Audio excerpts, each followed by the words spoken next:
Welcome to A Victim Bites Back, show 25. I've had 5 COVID jabs so far, but being over 75, I thought I'd better get the 6th one. So I've had my 6th COVID jab, had to walk miles to get it. Anyway, enough of all this waffling. I feel fit and fine, and here's the show.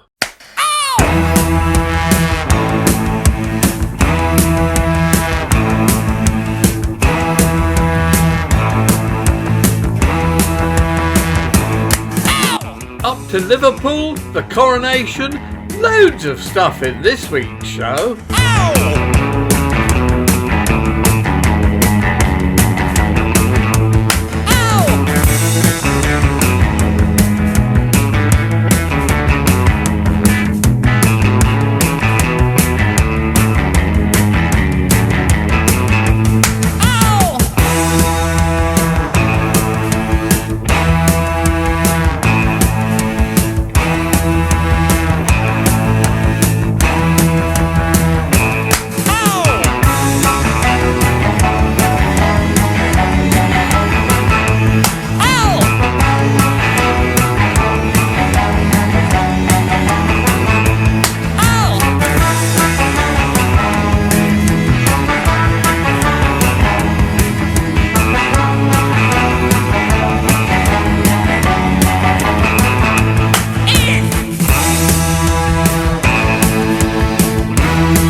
I've said it before and I'll say it again. I'm a big fan of the royal family, so I'm looking forward to the coronation today. Here's my slogan for His Highness King Charles III. You see, I don't think democracy works in this day and age when we're all dominated by media, be it social or traditional media, and I think people generally are not informed enough to vote. So they tend to vote on nice hair, good teeth, good looks, none of which you may notice I have. I personally feel that the Prime Minister ought to be not democratically elected, but a member of the royal family. And my ideal Prime Minister for the last 10 years and for the next 10 years will be Princess Anne. I think she's terrific, very like her daddy, and I think she's got a sharp, incisive mind. I think she's honest and honourable and decent. I think she's also pretty ruthless and very fair, and would have been a fantastic Prime Minister and could still be a great Prime Minister. If that's a little controversial, I apologise, and I'll get on with my coronation tea and coronation scones. Be honest, could anybody be worse than Johnson, Truss, Sunak, or even the ghastly Keir Starmer? One of the reasons I'm heading to Liverpool is because I went through a mountain of tapes to try and find the Dame Edna Everage full session recordings, which I didn't actually manage to find. But I did manage to come across a tape from 1965 when I was a student at Cambridge, and also up at Cambridge was a young man called David Gilmour. He was very handsome, very talented, very ambitious, very bright, and he was at the time with a group called Jokers Wild. And he wanted me to produce him because I was then a successful young producer. I'd had a big #1 hit with a track called It's Good News Week by Hedgehoppers Anonymous. Anyway, he asked me to produce him. I was on my way to America for a promotion tour where I came back having found a song that I thought was fantastic. It wasn't a hit. It was very obscure. It was by a new duo called Sam and Dave, and the song was called You Don't Know Like I Know. I thought it was terrific and suggested to Dave that Joker's Wild should learn it, and I'd record them doing that song and another one called That's How Strong My Love Is, which had come out by an R&B singer called O.V. Wright the year before, and was subsequently recorded by Otis Redding and the Rolling Stones. Anyway, they did record them, and I took them to Decca Records, who at the time were distributing my records and putting them out. They said, absolutely, we love it, it's a smash, we'll put it out and push it like crazy. And I told them, and they were over the moon, Joker's Wild and David Gilmour. However, I then got a phone call from Decca Records saying, we're terribly sorry, we discover that we've got the Sam and Dave version that we are obliged to put out under contract, so we can't release your one. And I said, oh dear, that's a shame, and told David Joker's Wild, and that was the end of it. And the tracks were never released. Of course, knowing what I know now, experienced, I would have placed it with another label. But at the time, I just shrugged my shoulders and got on with other things that I was doing, like discovering Genesis, amongst other things. David Gilmour went on with Joker's Wild, and then they split up, and he joined a group called Pink Floyd and became a member of one of the 5 biggest bands from the UK in the world, of which I am connected to 2. Pink Floyd through David Gilmour, and Genesis, who I discovered and named and produced. And the other 3, by the way, are Queen, the Rolling Stones and the Beatles. Anyway, I went up to Liverpool with this tape to make it digital so that we could finally release it, which we now have done, and I think it's terrific.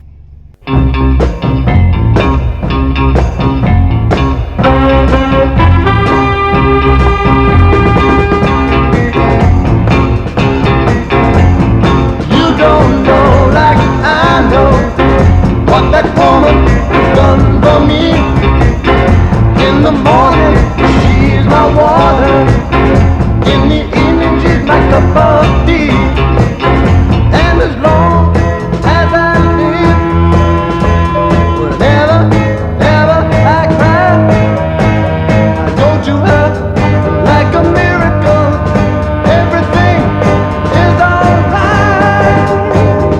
You don't know like I know what that woman has done for me. She brings her loving home now, just the way it's supposed to be. What she wants, she can have, yeah. The tender loving, till she's ready, till she's ready, till she's ready to queen.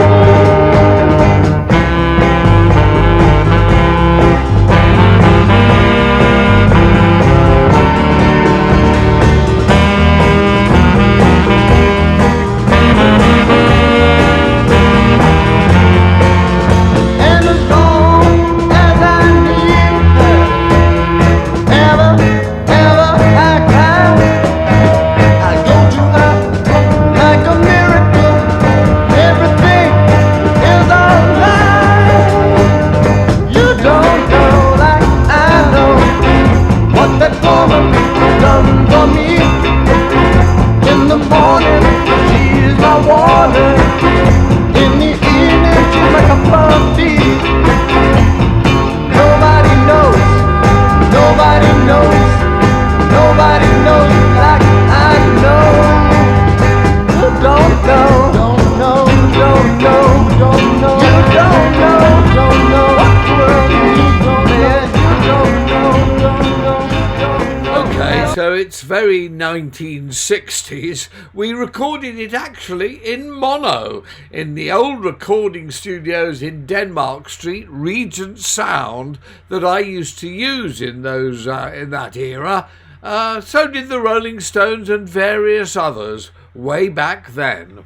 I like to watch a couple of movies and a couple of stage shows in the theatre every week if I can, simply to keep up with what's going on. The Unlikely Pilgrimage of Harold Fry, a delightful, gentle, intelligent, artistic movie. I've always been a huge Jim Broadbent and Penelope Wilton fan, so that's why I went to see it. And it's great, it's wonderful, lovely little film. What astonishes me is how it ever got to be made. I would think it's not a chance in a million years of it making any money for the producers. So how on earth did they raise the cash? I'm delighted they did, because it really is a really, really good film, and it deserves to be seen and appreciated, although I suspect mainly in my age group and those slightly younger. But thoroughly worth seeing. The Unlikely Pilgrimage of Harold Fry, recommended. As we look at the Albert Memorial in the Park in London, I think it would be a nice coronation gesture to build a similar memorial to our late beloved Queen Elizabeth to celebrate the coronation. How's that for an idea? Soon it will be Eurovision, and here's one of the numbers I thought ought to have been our UK entry for Eurovision.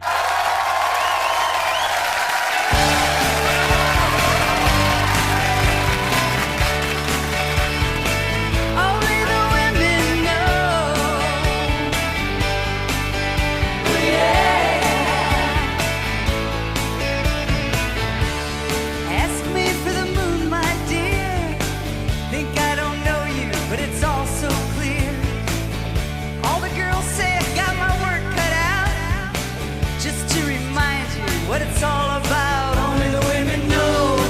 Only the women know. Only the women know. Only the women know what it takes to keep you in line and keep you in love. Only the women know. Yeah. Only the women know. I never know where I'm gonna see you next. I pay the love bank, but I don't collect. Girls say that you ain't worth the time I've got to take just to keep you mine. Only the women know. Only the women know. Only the women know. Only the women know what it takes to keep you in line and keep you in love. Only the women know. Yeah. Only the women know. Only the women know. Yes, we know. Only the women know. Blind adoration or one track mind. Yeah.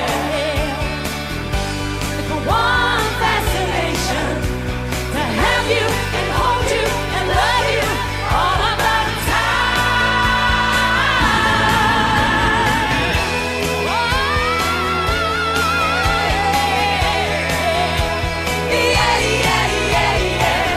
One temptation and you don't think twice. It's my love you're gonna sacrifice. You better, girl. Everything precious is up for grabs, but a piece of you is the one thing I can't have. Only the women know. Only the women know. Only the women know. Only the women know what it takes to keep you in line and keep you in love. Only the women know. Only the women know. Only the women know what it takes to keep you in line and keep you in love. Only the women know. Only the women know. Only the women know. Yeah. Only the women know. Yes, we know. Yes, we know. Only the women know.